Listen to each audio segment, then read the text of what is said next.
Hey, it's Conrad Thompson. Thanks for checking out the podcast here on YouTube. Be sure to hit the subscribe button and the notifications bell. You'll get a notice anytime we upload some new content. And when I'm not asking Bruce, hey, how big was Batista's? Well, you know. One of the things I like to do is help people save money. And if you're watching this video right now and you're in a 30-year loan, man, you're overpaying your single biggest bill and you may not even realize it. I want you to do a little experiment for me. Take your calculator out, multiply your monthly house payment by 360 payments. That's how many payments there are in a 30-year loan. That big scary number, that's your total of payments. You're looking at that number? You know you can do better. Keep more of your own money right now and go to savewithconrad.com. Or maybe you've got credit card debt. Man, it's not a matter of if I can save you money with that. Your average interest rate on a credit card is more than 20%. And by the way, all the interest you pay on those credit cards, it's not tax deductible. Whereas the mortgage interest, well, that is tax deductible. So if you owe this debt, it's up to you how to pay it back. Doesn't it make sense to get the cheapest rate possible and the greatest tax deduction possible? Find out how much money you can save right now for free at savewithconrad.com. You don't need perfect credit. Even scores in the 500s can be approved, and it's no cost out of pocket. But maybe best of all, we're licensed in more than 40 states. We can help more families than ever before. But how much can we save you? Find out right now for free with a quick quote from savewithconrad.com. Hey, it's Conrad Thompson, and you're listening to Arn with the Hall of Famer, the founder of the Four Horsemen, Double A, the enforcer himself, Arn Anderson. Arn, how are you, man? Doing great. It's a beautiful day. Life is good. Haven't been thrown out of my house yet, so the family has been very cordial where having me home for the first time is concerned. So we're good. We are good, and we are glad that you guys are joining us here. We covered Elimination Chamber 2015 last week. Today, we're giving you guys the keys to the show with another hashtag Ask Arn Anything. Had a lot of fun with these, and if you want to participate in the next one, well, it's easy to do so. Just follow us on Twitter at The Arn Show. I should also mention you can get these shows early and ad-free over at adfreeshows.com. And there's tons of bonus content, including opportunities to do watch-alongs with Arn during some of his most famous matches. Later this month, we're going to watch him drop the TV title to Renegade. I don't know why I'm punishing him, but I am. Join us in the fun over at adfreeshows.com. Arn, we got hundreds of questions. There's no way we can get to them all. Let's try to take a stab at a few. Are you ready? Yeah, and you're a sick puppy for putting me through that Renegade thing again. That's why. Well, you know what, though? We started this whole thing off with a tag win, you and Tully winning the tag titles. And then I thought, well, hey, the NWA, that would be your only world title shot. That's worth looking at. Not really remembering that. Oh shit, you didn't win that one. So I'm having you watch a match you're losing. And then I don't know. I just thought, well, it's the anniversary of him dropping the belt to Renegade. Maybe we'll do that. But in hindsight, I agree. It's probably not the nicest thing I've done with you. And I'm sorry about that. Well, it's like you handed me a donut and then you handed me another donut from my other hand. And once my hands got full, you hit me in the knees with a ball bat. Yeah, I guess that's probably the best way to describe it. It's pretty accurate, huh? Join us in all the fun, donuts and kneecaps over at adfreeshows.com. Josh Kuhn wants to know, Arn never had a one-on-one match at WrestleMania. So fantasy booking, Arn is at WrestleMania in a one-on-one match for the very first time. Who would he choose as his opponent if he could choose anyone? Wow.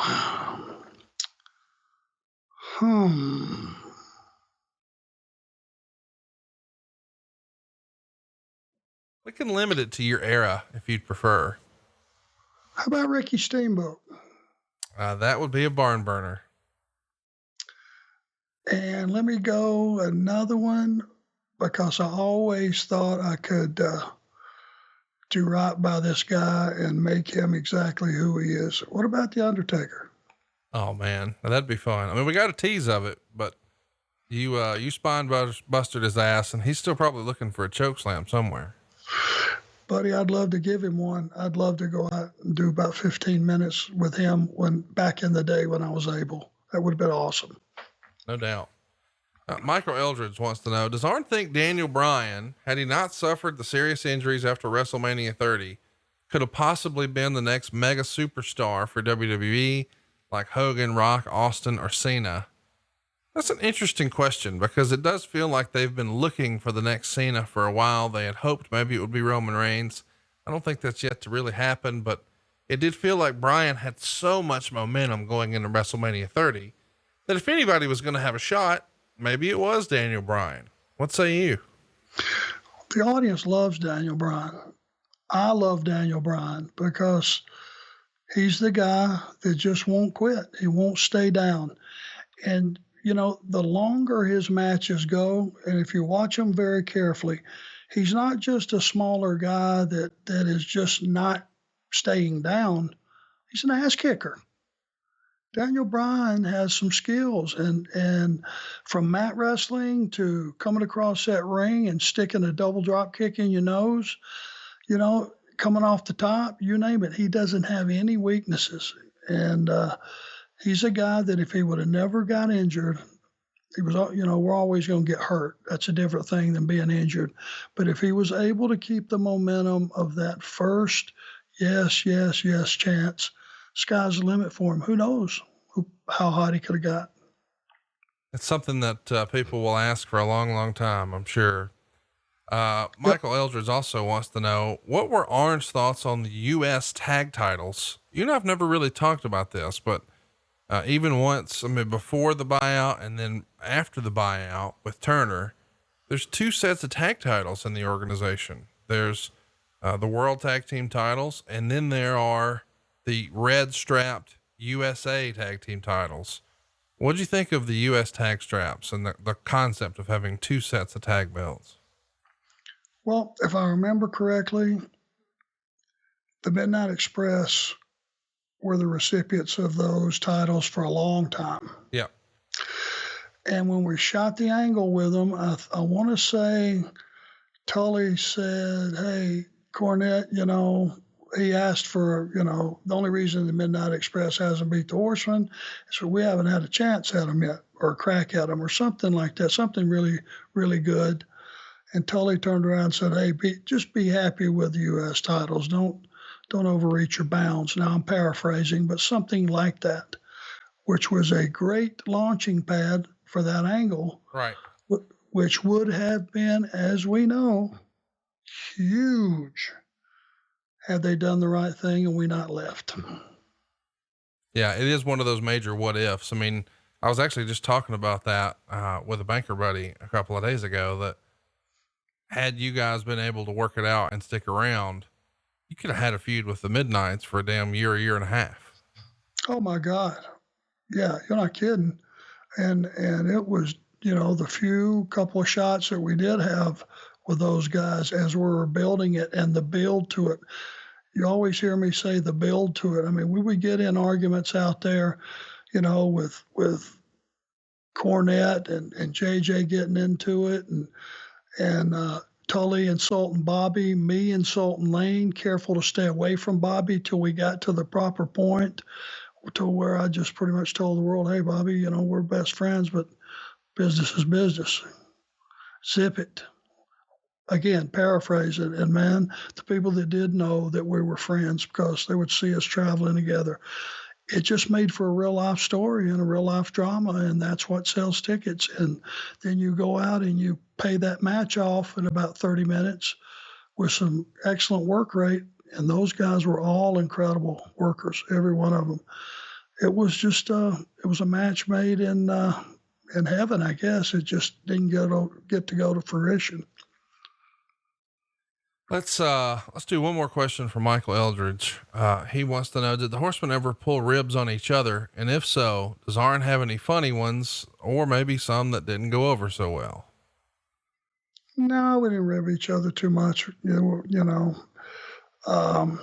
We're always concentrating on, because we had so few hours in the day that were downtime, we were either concentrating on getting a meal or getting checked in the hotel or getting to the gym, and we'll get to work, and we would find out, the lineup and see who was positioned where and what we had to do for the show that night. We're pretty much business all the time. There wasn't a lot of ribbing with us that went on. Josh Kuhn wants to know, any good Indiana stories? We haven't talked a lot about We get this question every time we post it. Hey, what's your favorite memory of Virginia or Florida or Georgia or whatever? What about Indiana though? Do you have any good Indiana stories? Indiana, I guess that would be Indianapolis, Yes, sir. would be the big city we went to all the time. Um, I know that they have an incredible fan base, which I found out more so working for WWE and WWF than NWA. They would fill those houses, and they had a huge fan base out there, and it was more of a, you know, everyday people, a lot of farmers, a lot of that type industrial workers, blue collar workers, which made for an incredible fan base for those live events. They were very responsive and turned out and supported the business. Incredible. Let's do another one here. This is from Owen. How is Vince McMahon when interacting with fans? Have you ever seen it? Does he take time to sign autographs or take pictures? This is something that we have gotten several different times because Vince McMahon in more recent years has become more of a recluse from fans, or so it seems. He's just not one for big public appearances with WWE fans these days. Obviously things are different right now during the pandemic, but we usually only see him on WWE TV. You don't usually, he's flying private and, he's, usually not staying in the town wherever shows are. He flies in and then flies home. So there's not a big opportunity for fans to get an interaction with him. Did you ever see it? And how did it go? Did you ask me, does he sign autographs and take pictures? That's the question from Owen. Hold on a second.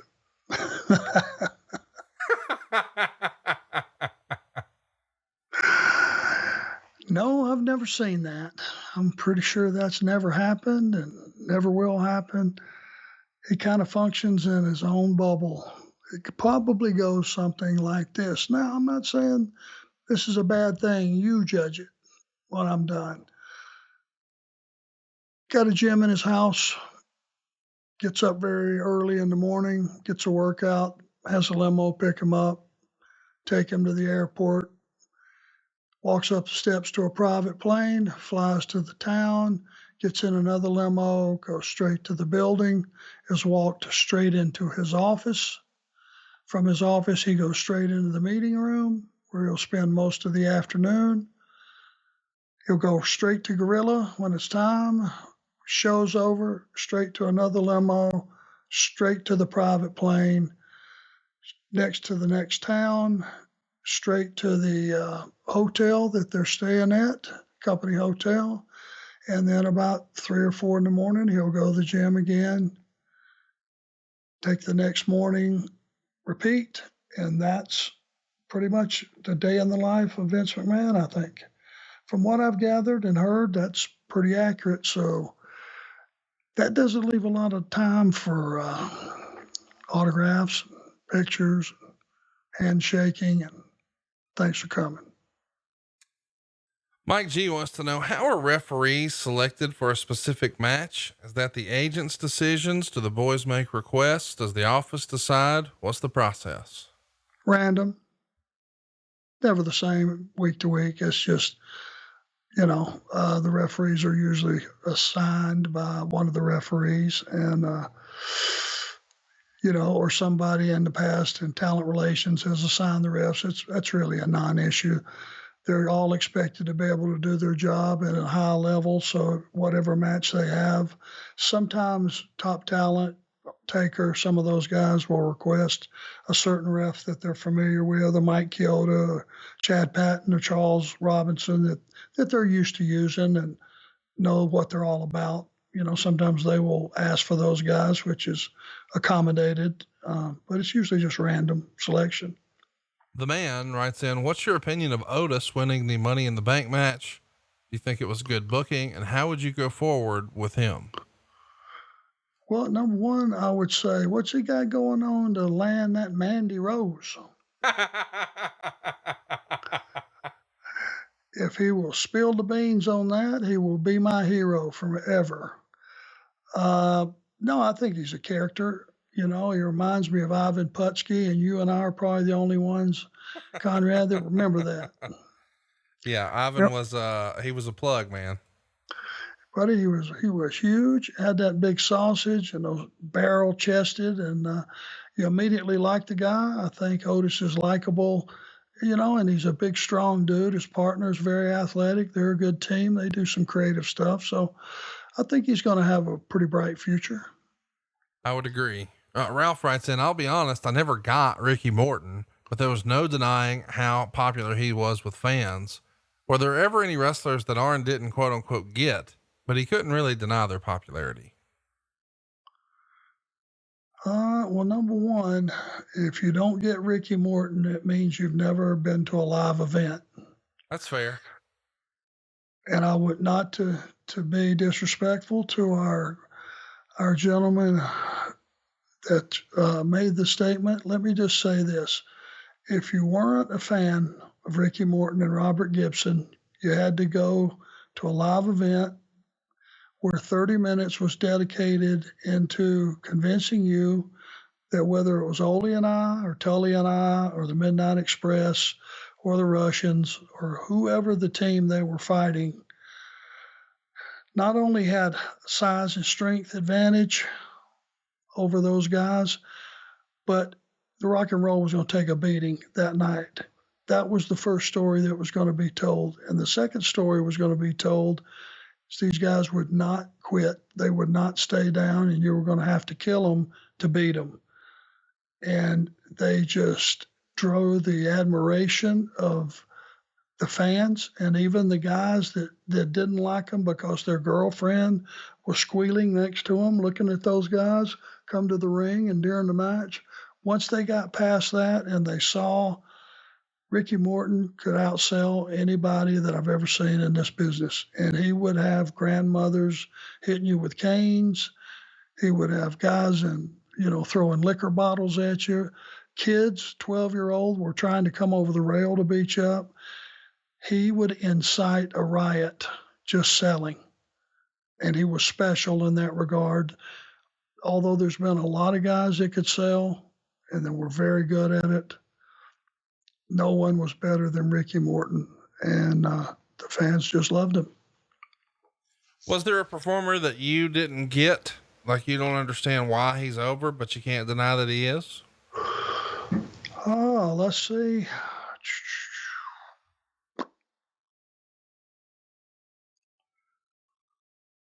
I don't know, because I've always kind of been of the proponent, you never know what's going to get over. Right. And Santino Morello is one of the ones that I use when I talk about this. You just never know what's going to catch on. And he went from being a Russian badass to Santino Morello, the lovable goof. And the audience loved him. And the first time I saw that character once or twice, I was trying to find a rope to hang myself. But I watched it about a third time, and I found myself laughing my ass off. And I looked around the arena, and they were laughing their ass off, but not in a bad way. They were laughing with him, not at him. And a character was born, and man, he had control of that character. It was awesome. It was a great part of the show. You talking about a let me up part of the show? That was it. Interesting question here from Tim. And this has been discussed in various forms over the years. Do you think Hulk Hogan and Ric Flair would be over if they debuted on today's wrestling scene?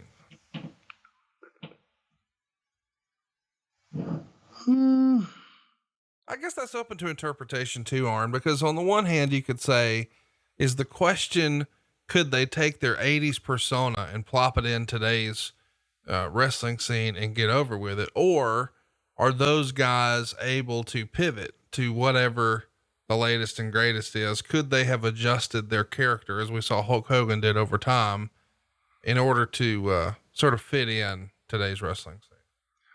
I think Rick would come closer to fitting in immediately, just because, and we're talking, just action, right. The upside down bump, the level of activity during his match, and, start and stop and falling on his nose, whatever the deal was, attacking with those chops. It was a more wide open style, which might fit better today.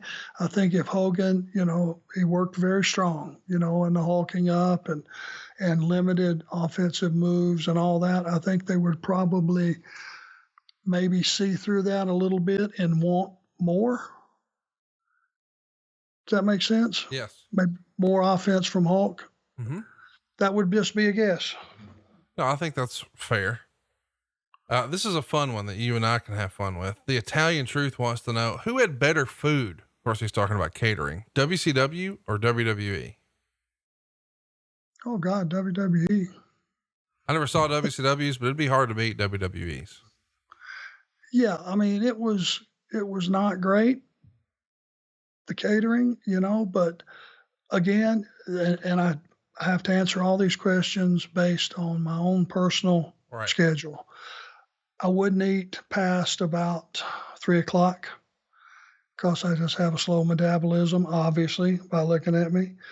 And I wouldn't eat past then. And that was normally when guys would be eating, we would start about 7:30 or so, taping the sessions, the TV show. So I wouldn't spend that much time really looking at catering. There would be occasional times I would go down if I wasn't going to be wrestling on the show, but WWE fed you like a king, no complaints there. And the lady that was in charge of all that, really a sweetheart.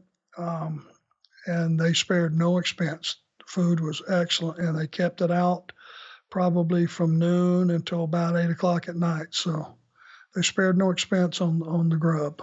I think, it's a Dega Catering, right? DEGA. Yeah. The lady was from up north somewhere like, way up north. I wished I could remember her name because she was so sweet. But yeah, it was her company, and she did a great job. I mean, is her name Jen? Jen, I think that's exactly right. Yeah, I met her a few times. She is a nice lady. Yeah, she is. Sure is. And she took care of us, man. The food was excellent. Jimmy Snooker writes, if you and your partner Tully had stayed with the WWF and McMahon did what he always did and eventually split you guys up, who would have been the one to turn face? Now, this is sort of hard to imagine, Arn, a baby face Tully Blanchard. I mean, by default, it's got to be you, right? Probably. And I hate to even say that.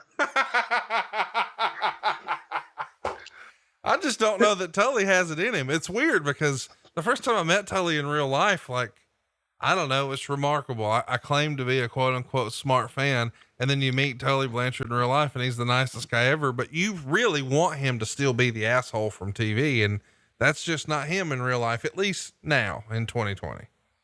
Yeah. I mean, when, Tully got heat, he got the heat for the team. Some people hated me, but by and large, for some crazy reason, people liked me. And I don't know, I didn't do anything to cause it, but Tully was universally disliked. He was such an asshole. He just carried himself with so cocky everywhere he went. And that's the perception people had of him. Rich has a fun question that I'm sure you heard about and you're going to give him some shit about. He says, besides himself, who does Double A think had the best Spinebuster? Triple H, Batista, Rhino, Bobby Roode, or Tony Schiavone when he ran AEW's rental car into the fucking wall? Tony doesn't have the best anything. Did you hear that he wrecked his AEW rental car?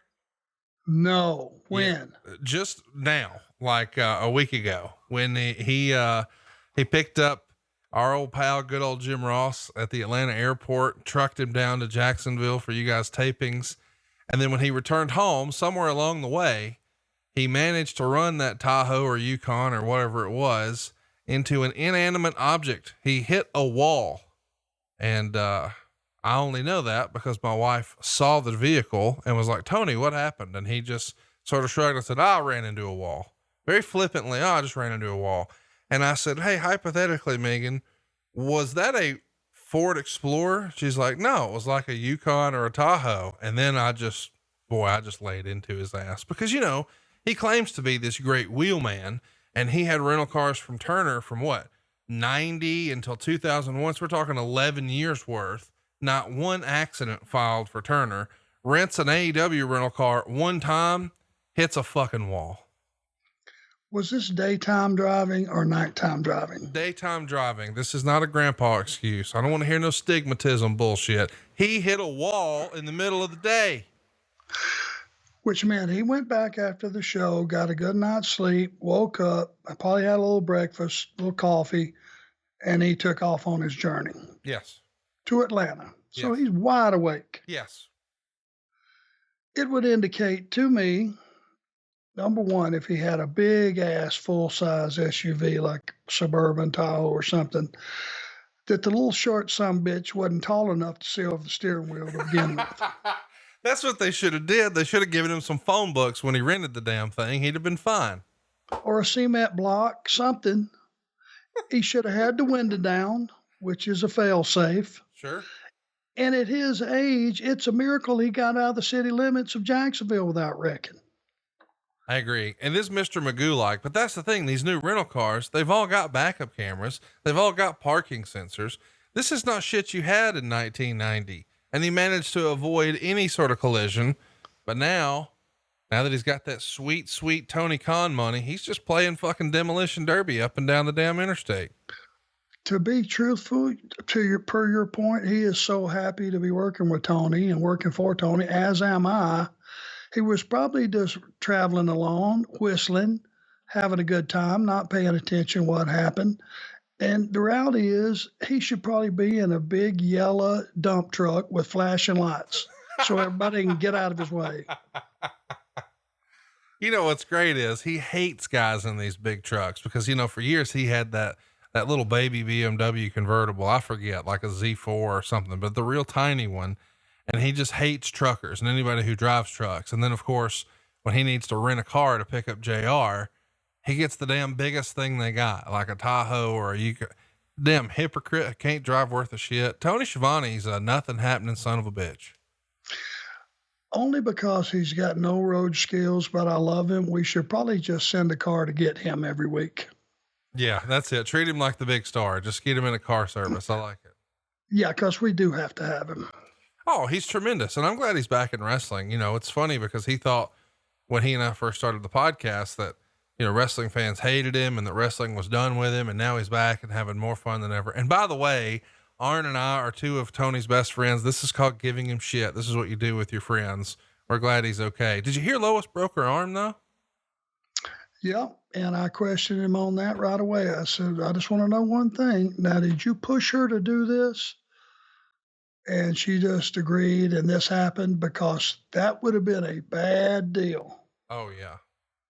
He said, no. She wanted to do it. And I said, okay, so you're safe. And, bless her heart, she broke her upper arm and, Tony had to go to work. And I think he said he had a couple of the nieces come in for the hot tag and help her while he was gone. So let's hope Lois is feeling better and is going to get healed up, if for no other reason, to clothesline Tony with that bad arm. Oh yeah. I like that. Now that she's got the cast on it, it's a full blown gimmick. She's got a weapon now. It just needs a few weeks to start to go together and boom.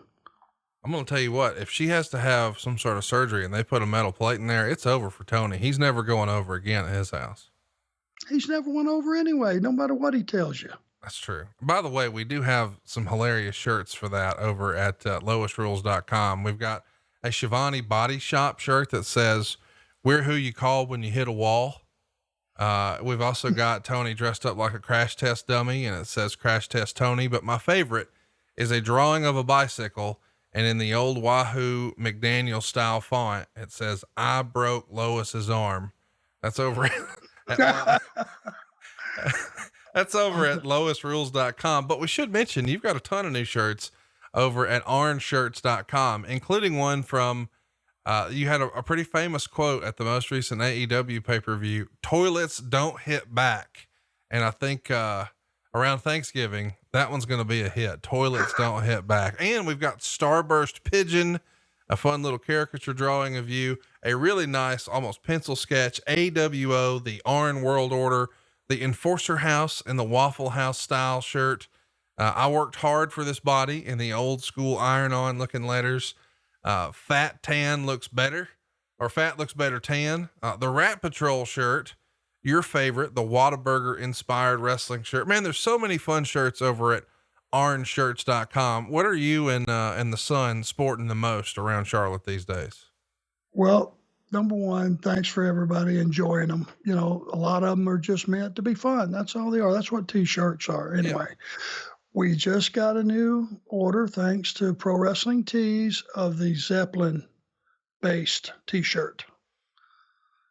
It's like the Led Zeppelin Yep. Gimmick, which the boys jumped on that. And that's the main one that we're working on right now. So, By the way, not only is it Zeppelin inspired, it's got the Zeppelin font, and then below it, Spinebuster of the Gods. Go check them all out at arnshirts.com. Bart has an interesting question you and I've never talked about. Does Arn own any of his action figures? Do you have any Arn Anderson figures at Casa de Anderson? God, I think maybe I have the set with all of us, and maybe the original Galoob, a couple of those. I may have 3 or 4. The old school Galoob one I grew up on, and a few years ago, I think it was one of my friends got me all the originals, like still in the package, which was cool, of the 4 Horsemen. But it was funny because we heard Tony Shivani talk about your first Galoob figure, and he would describe it as having what he called a flesh colored yarmulke. Yes, he finally got one right. Now, my opinion is the people that make these action figures, aren't they supposed to take whatever body you have and make it look a little bit better? I think the goal is to enhance it. Yeah. I mean, I see lots of guys, their action figure has way more muscles than perhaps the real life version. But for you, they went the other way. Yeah, it's a shit body. And my hairdo is hollowed out on top like a human coconut. It is not attractive. Good stuff. Robert wants to know, have you watched any of the Undertaker's Last Ride documentary on the WWE network? And if so, what are your thoughts? Haven't seen it yet, but I look forward to seeing it. Been down in Florida, Jacksonville, for about 10 days. So I'm going to get around to it. Look forward to it. It's got to be a hell of a story. Mayhem writes in, out of all the great wrestlers telling stories in the car or backstage, who do you think was one of the best storytellers? Someone who always had a story to tell. Dick Murdoch. I was a huge fan of Dick Murdoch. He was what a fun guy. And he was one of those guys he looked like Big Bird. He did not have a great body. That's the reason I like riding with him. I felt good about myself with Dickie sitting next to me. We both looked terrible. So he would tell some of the stories about the old guys, and Dusty and Wahoo and all those guys. And man, I would just be mesmerized. And he would sit there with a case of beer. He didn't even need a cooler. He would just go in, buy a case of beer, sit it between his legs, and he would start drinking and throwing the cans out the deal, which is littering, obviously, and probably not the right thing to do, but he did it anyway. And he would drink them and chunk the empties. And by the time the trip was over, if it was 3 hours or so, he would have that whole case drank, and his demeanor never changed. He would always be laughing, and he was just fun to be around. Couple of fun ones here that we've never talked about. Smash wants to know, you've had some memorable matches with Mad Dog Buzz Sawyer. I'm a big fan of both of your in-ring work. Do you have any good Buzz Sawyer stories? Bud Sawyer was a character, man. Do you have any good Buzz stories? Yeah. Buzz was, I hate to speak ill of the dead, but Buzz was not a world-class person. Buzz had a mean streak, and I worked a program with Buzz when we were down in Atlanta, and Ole and I had been sent down in '85 to work with Buzz and Dick Slater and some of those guys, and his little brother, Brett Sawyer. And then that morphed into, because Ole wasn't wanting to work that much, to a single match with Buzz and I. And Buzz was one of those guys that I don't think he felt I was ready for my position with the company. And he held it against me. And Buzz would try you. I think Buzz was half-ass tough. You know, he's a good amateur wrestler. And he would try you. He would test you. And we had a match somewhere in Michigan. And we got rolling, and we spilled to the outside. And I got used to Buzz hit me hard, like forearm behind the neck or on the back or in the chest. That was a non-issue. Flippers, you know, some of the kicks were stiff, but we went out to the outside, and other than pick me up like a bear hug and run me into the pole where we're parallel to each other, he grabbed me like making a cross with my body and my back facing the post. And he ran me into the post, and I thought he broke my back. Oh. I mean, bad. And he rolled me in, and I was just trying to figure out if I was hurt or not. And he picked me up, and he hit me with a straight knee right in the solar plexus. So back to back, knocked the breath out of me. And I thought that one corrected, you know, I thought it cracked my sternum. And I said, Buzz, easy. And he made the mistake of calling reverse the turnbuckle. And he ate the turnbuckle and sat down in that corner. And I just kicked all his teeth out. It may seem like a cheap shot to do, but I warned him twice. He had hurt me. I think he had a bridge in the front, and it just shattered his bridge and chipped 3 of his bottom teeth pretty bad. Match finished. We come back to the locker room. I come back first. And I just started moving furniture out of the way over by my bag, as I knew we were fixing to get in a fist fight. No question. And apparently he went into his locker room, got his bag, and left. Went to a dentist. I think we were off after that shot for a few days. And next time I saw him, he had his teeth fixed. But I remember looking down and just seeing all of his teeth were gone on top. A couple of them were broke off in half at the bottom. And he never said a word about it, never mentioned it. I never brought it up. I never had another issue with him. And it's just one of those things that sometimes in this business, things go on in the ring that no one ever sees that you just have to correct. You have to correct it yourself because you're the only one that can do it. And in those days, guys would try you and test you.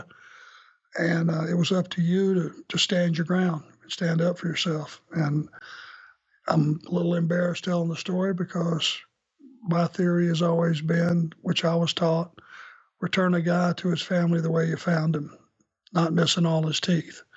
But this time I think it was called for. He never brought it up? Never said a word. Did y'all wrestle again? Was there any situation next time y'all were in the ring? It was just business as usual? Yep. Next time it was 50% more manageable, probably. I mean, he was killing me.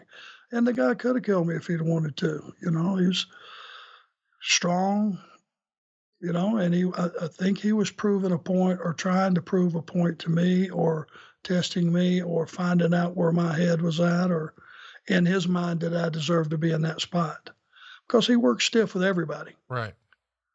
This was at a different level because of the placement. And you feel like you sort of, maybe not earned his respect, but he certainly respected that you stood up for yourself? I'm not a tough guy. And in this business of tough guys, there are several really tough guys and probably a lot of guys that are really tough that you had no idea they were that tough.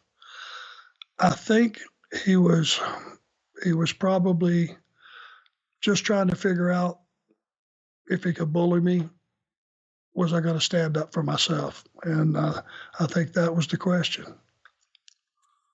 Let's try to lighten the mood. Kyle Atling wants to know, who was the pickiest eater in the business? Well, all the muscle heads, which used to really tickle the shit out of me, it was like Bagwell and some of those guys. Right. I'm sure Scott Steiner brought a dozen eggs and boiled them in the locker room every single night and would just eat the egg whites. And obviously you are what you eat and the way you train, and look at Scotty, the body that he got. But I heard stories, which was hilarious. Now, Midian and Tex Schlesinger, remember those guys, right? Yeah, sure. So somehow Midian was traveling with Buff. Buff was in the front seat. Midian was behind him. I forget who was driving. They pulled in, got a bucket of chicken or something, whatever the deal was. Now Buff's pulling the skin off the chicken and putting it in the bag, throwing it in the bag behind him. And Midian's eating the skin off the chicken. So he must have had like 20 pieces of just skin. When I heard that story, I just died laughing. And that's just one of the crazy things that guys did. They didn't think a thing about it. I'm sure there wasn't even a derogatory comment about it until Buff got to the locker room and had to tell the story. It's funny that you bring up the bucket of chicken, because I've heard Rick, and people talk about Rick, that sometimes after a show, there's the old school way of doing things. And of course now we know, and we're all doing better, but you shouldn't be drinking and driving. But guys would, drive up and down the road and drink beer and throw the bottles at the street signs. It's just what happened in the industry back then. And there should have been more, fallout from that, but thankfully more often than not, everybody got where they needed to be. And one of the things guys would do when they're drinking beer is go get a bucket of chicken. And, I've heard multiple people say that Rick would go through and say, give me 20 chicken breasts, but then he'd pull the skin off of one and eat it. And then the rest it is what it is. He'd buy 20 and eat one. Did you ever see Rick do any craziness where he's going to say, give me this left half of the menu to go, have 3 bites, and that's a wrap? Now, he overindulges in everything. Sure. Every aspect of his life is excess. That's one example. Ordering a tray full of kamikazes that had 25 kamikazes on it and him drinking one and giving the rest of them away so that he had everybody hammered around him and he could just sit there and laugh at him. It was, everything he did was to excess, but that's the way he is. And, a lot of guys were that way. Now, you're talking about the drinking and driving and stuff back in the day. I think we talked about everybody buying new cars and, the parking lot looking like a luxury dealership. Well, yeah, buddy.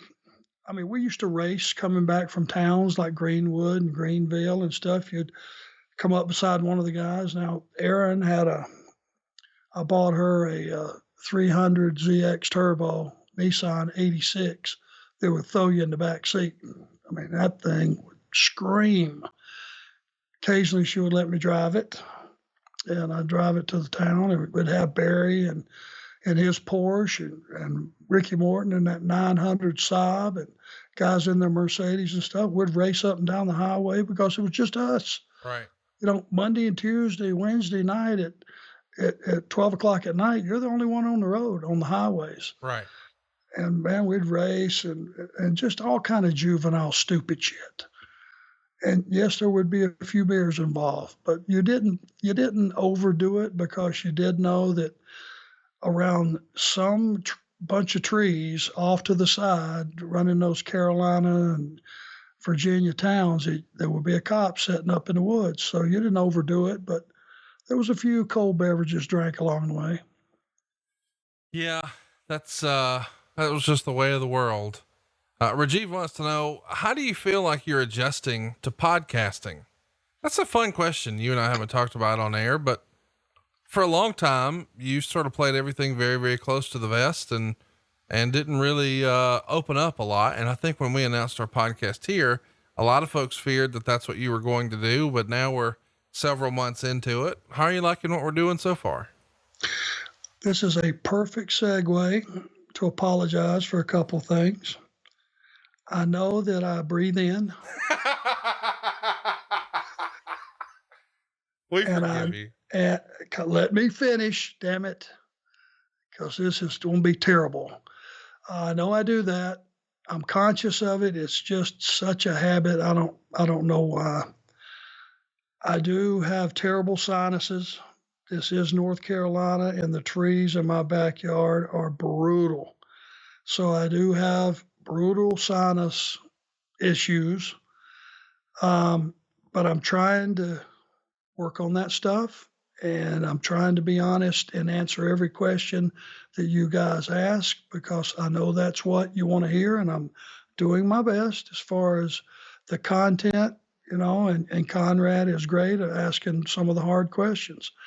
And he brings across a lot of the hard questions that you guys have. And it's taken me a little time to be able to react right on cue, because I have to think about it a little bit. But it's the new me, and I know there are conflicting views about my era of the business and the business that is now, and the Wild West show that is our business now. I'm just of this opinion. If Tony Khan and AEW are good enough, along with Cody Rhodes, to have me continue in this business for some time into the future, if they trust me to be a part of that team, then I've got to be smart enough to amend my thinking and let it coincide with theirs, because that's who I work for. I want to support all the things they do, because I truly believe in the next decade, they're going to be the platinum show of this industry, no doubt. And that's just because of the leadership and the commitment to excellence of the talent. There's just going to be a few things that a couple of old timers like myself and Dean and Billy Gunn and some of those guys are going to have to help them with, but they're well on their way, and I'll try to get the other stuff right. Well, we're very appreciative that you've adopted the podcast and allowed it to be a part of your regular life, because so many of us not only appreciate what you do on Wednesday nights, but we all sort of long for the business we grew up on. And I'm sure you hear that all the time. I mean, Tony Shivani says all the time, he has fans tell him, "Oh, you're the voice of my childhood." And you guys were paving the way for us to be wrestling fans today. So it's fun to get to catch up with you now and get your perspective, not just on the good old days and the stuff we all grew up on back in your heyday, but talk about what's going on now and sort of draw parallels. And that's, I don't know, it's been fun for me, and I'm glad that you've entrusted me with the opportunity to do it with you, because I know it was a big deal to quote unquote break kayfabe and do it like this. Well, I'm not sure that I would have done it if it wasn't for you. I trust you. I like you. I think what you've done for this industry too, Conrad, you should take a bow. This industry for the longest time, and thank God I had a job and I was part of it, but WWE was the only game in town. And a lot of people that shared my dream as a kid and a teenager and as an adult, right up till today, was not possible because there wasn't enough jobs to go around. AEW, I say, opened up the opportunity for all these other companies to not only flourish, and I'm talking about NWA, Ring of Honor, New Japan, all these smaller companies. There's a resurgence, and the independents have a resurgence as a result of what Tony Khan has done. And he has, given us another option, give us a different option, and allowed this business to grow and become whatever it's going to be in the next 10 years. But I'm very thankful to be a part of that. Dustin Rhodes is a guy that is going to be invaluable, has a wealth of knowledge, and having some of those veterans, Jerry Lynn backstage, my God, it's just DJ, the whole crew of just producers, QT, all those guys that you're going to learn who they are and what they do and all those things.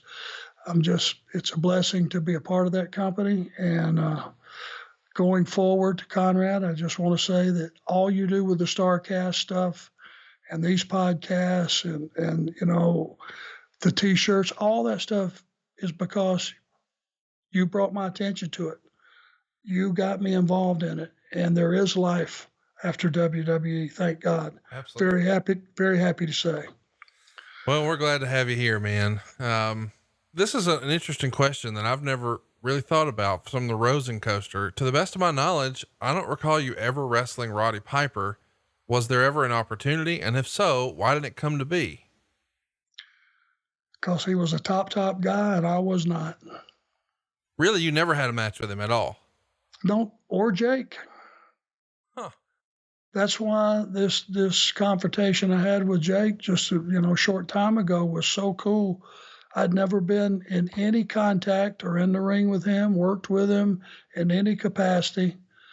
No angles, no nothing. It was all fresh and new. I respected what he brought to the table, with his verbal skills. And I think that was one of those special nights that for me, it was special.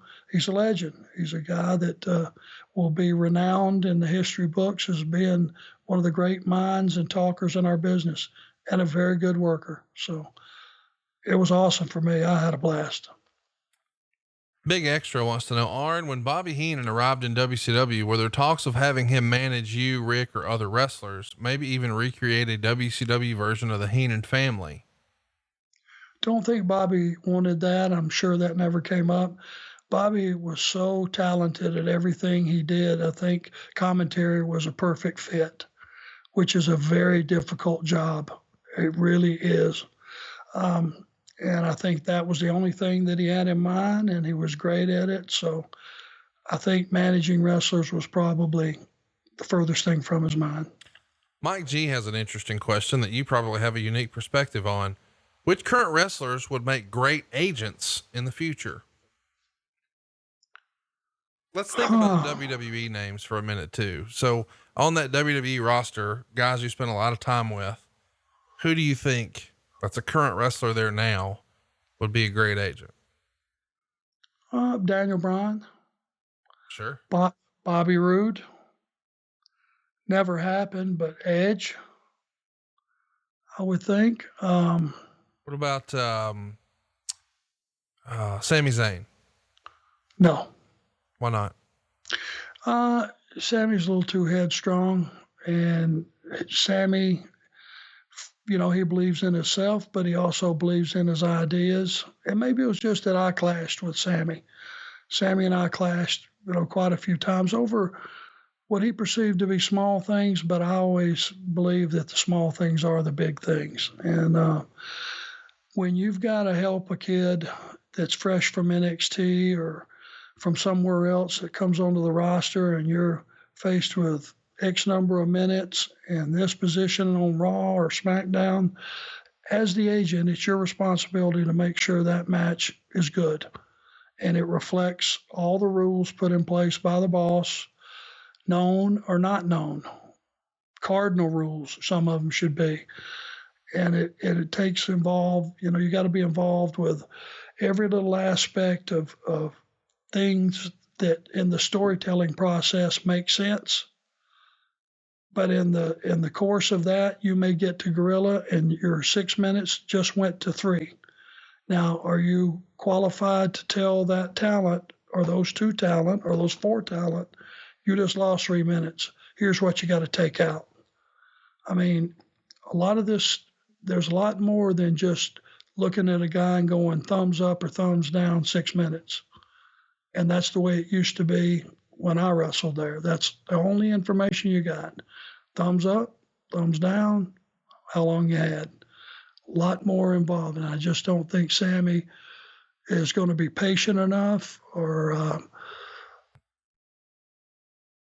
or creative enough to be able to come up with a story that's completely different than the one you've been talking about all day.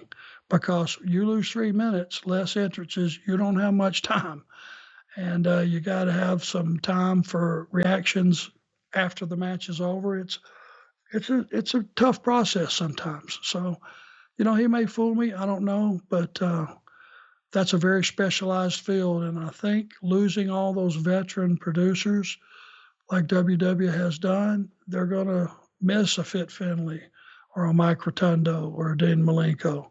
Somewhere down the road, they're going to figure out those guys aren't that easily replaced. About every other question this week, Arn, is about FTR. As soon as they debuted, it wasn't too terribly long, and a photo surfaced of you and Tully on the outside and the former Revival right smack dab in the middle. And people saw a very rare Arn Anderson smile. How happy are you that one of your favorite tag teams is now a part of AEW? I think if you walk around backstage these days, you'll see me smiling quite a bit more. It's easy to smile when nobody's stepping on the back of your neck. Yeah. Those guys are the best of today. And I believe there was a time that Tully and I were the best of yesterday. And to be in that picture was surreal because it actually means something to the four of us. Those guys looked at us and they wanted to be like us, and they copied our style and they updated it and upgraded it, made it their own and better because they're better athletes than we were. But it's one of those things that there's a true admiration amongst the four of us. And I said it before, you haven't seen the best of these guys. You will shortly. Couple more and then we'll wrap this one up. Big Extra wants to know, hey Arn, were you on the infamous plane ride from hell? And if so, what did you think of the craziness that took place? Well, I guess I probably made the mistake of being in an area of the plane where that wasn't going on and being asleep. Had earplugs in. I think I had a boggin pulled over my head or something, or a mask or something, because it had been a long tour. But I mean, I could hear all the ruckus and all the goings on, but I wasn't involved in it personally. I was back there asleep, which was probably a mistake since I was an agent. I should have been up there trying to do something. I don't know what I could have done to reel it in because that was out of control. And it was one of the wildest things, I guess, that, everything from Brock Lesnar and Kurt going at it to people poking holes in the cases of water that were in the overheads and them draining down through the cracks on people's head. It was, it was wild. Somebody got their hair cut. I don't know if they ever found out who did that or not, but that was pretty malicious when you got a long ponytail and somebody snips her off. Of course, we're talking about do, but I believe that cutting his ponytail was as easy as 1, 2, 3, right? Well, they said it was one snip with a pair of scissors and that's it. I know that when we got in line, when we landed at like one of the connections, and we got in line to go through security, Michael Hayes was livid. And he was basically walking the line, cussing everybody in line up. He was pissed, as you could imagine he would have been. Yeah, that's, by the way, we did cover that topic over at adfreeshows.com. Jim Ross was on that plane, and unfortunately he had to be the guy to let some people go when they landed. And he has a great line in that show over at adfreeshows.com. He says, Mr. Perfect had a job when that plane took off. You got to go hear it, adfreeshows.com. Mark in Dryden wants to know, what are Arn's thoughts on the Jeff Hardy drunk driving angle from the very recent Smackdown? Just a couple of weeks ago now, Arn, it was a pretty controversial topic. It took over Twitter for the evening, whether or not they should have had a whole quote unquote storyline based around the reality of Jeff Hardy having some substance troubles at different points in his life. Did you see it? What'd you think? What can you tell us about your take on bringing a real life situation and putting it on screen? Well, I was talking to Matt the other night at TV, and I just asked how Jeff was doing. I was trying to catch up with Matt and everything, and he just said that so far, you know, everything was going well. He had just started back. He felt good. He didn't mention any of this stuff, which leads me to believe that this occurred after that conversation. Yeah, probably.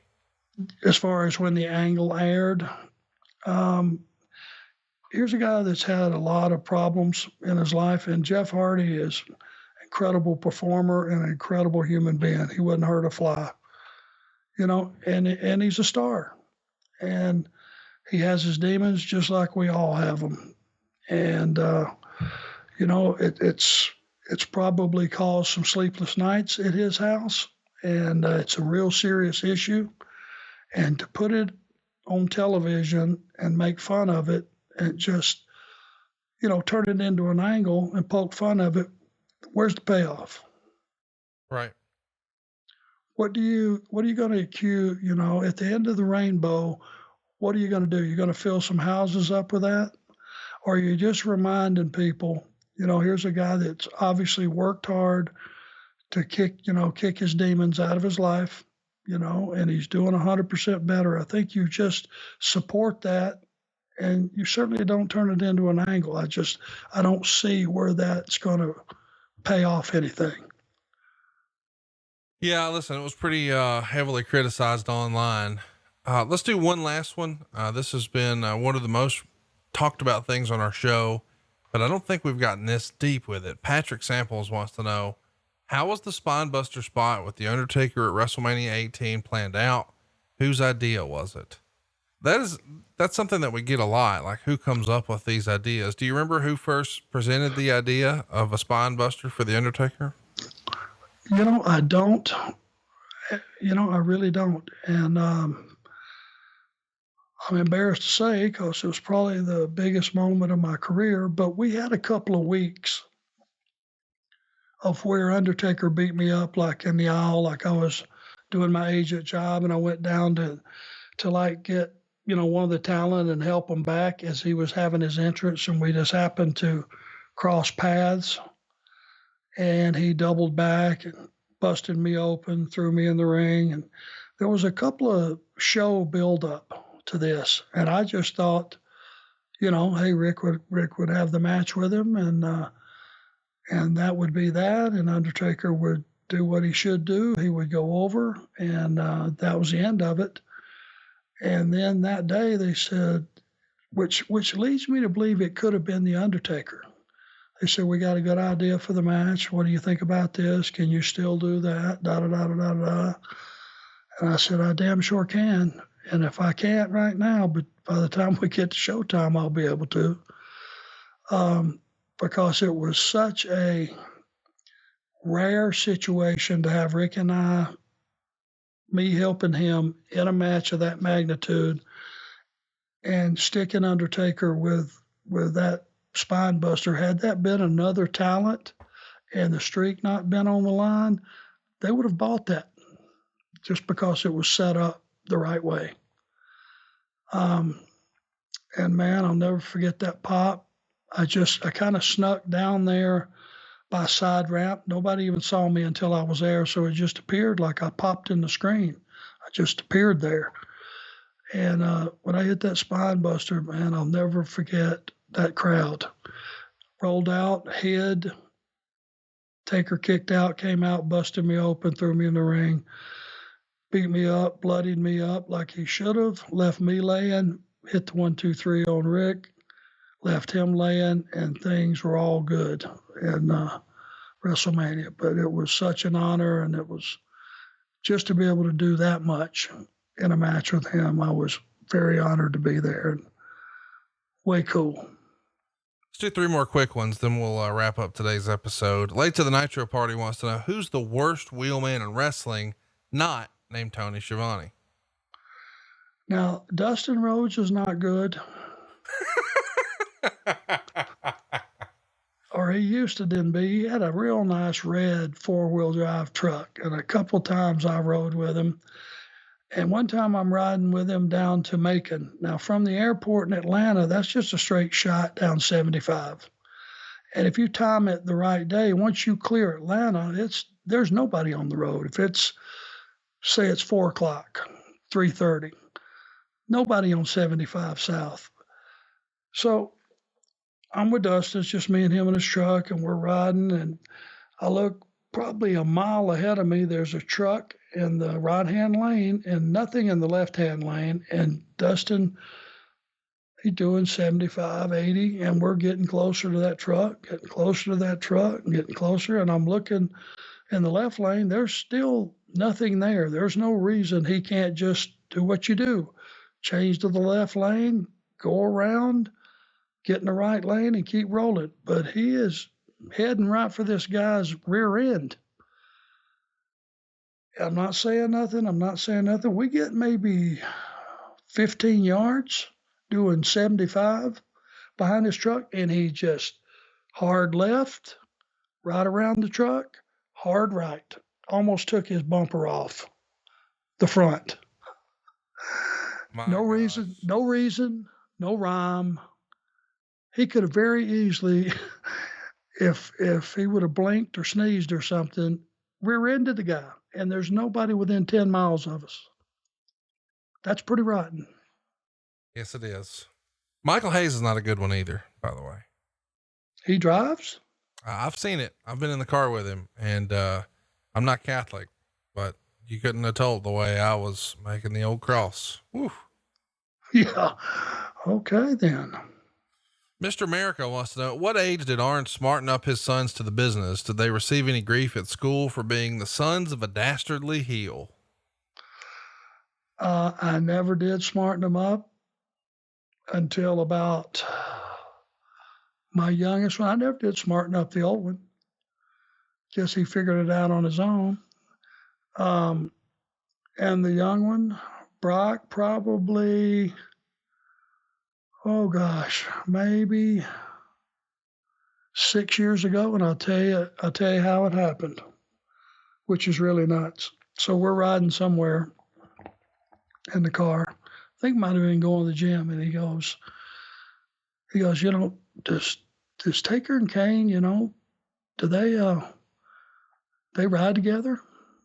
Well, I don't know. I guess sometimes. Well, do they talk to each other? Well, yeah, I guess. And he asked some other question, and I gave him some flippant answer, not knowing he was getting hot. He said, well, they're brothers, ain't they? And I said, no, kayfabe. He got so mad at me. He was so let down, he blew a gasket. So that's how he found out. That's tremendous. Last one. This is from Mike. He says, I believe I've heard Eric, Tony, JR, and even Bruce do it, but I gotta know, does Arn have a Jim Barnett impression? Oh my God. Arn, what do you think of Alex dancing?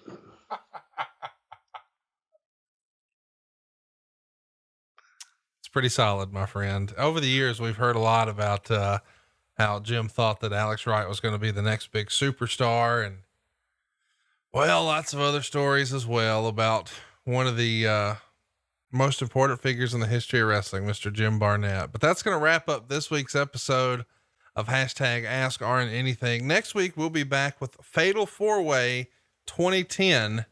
I can't wait for us to break this one down. I really enjoy talking more modern WWE with you. This one went down June 20th, 2019. We'll be back with you on the 19th to do that one, but you can also go ahead and catch these shows early and ad free over at adfreeshows.com. The main event, as you might imagine, is a fatal 4-way match with Sheamus, John Cena, Edge, and Randy Orton for the WWE Championship. We've also got the Hart Dynasty taking on the Usos, and it's a mixed tag where Natalya and Tamina are involved. We've got The Miz and R-Truth. We've got Rey Mysterio and Jack Swagger. Also in there with Big Show and CM Punk, and another fatal 4-way. And then there's one for the Divas Championship with Alicia Fox, Eve Torres, Gail Kim, and Maurice.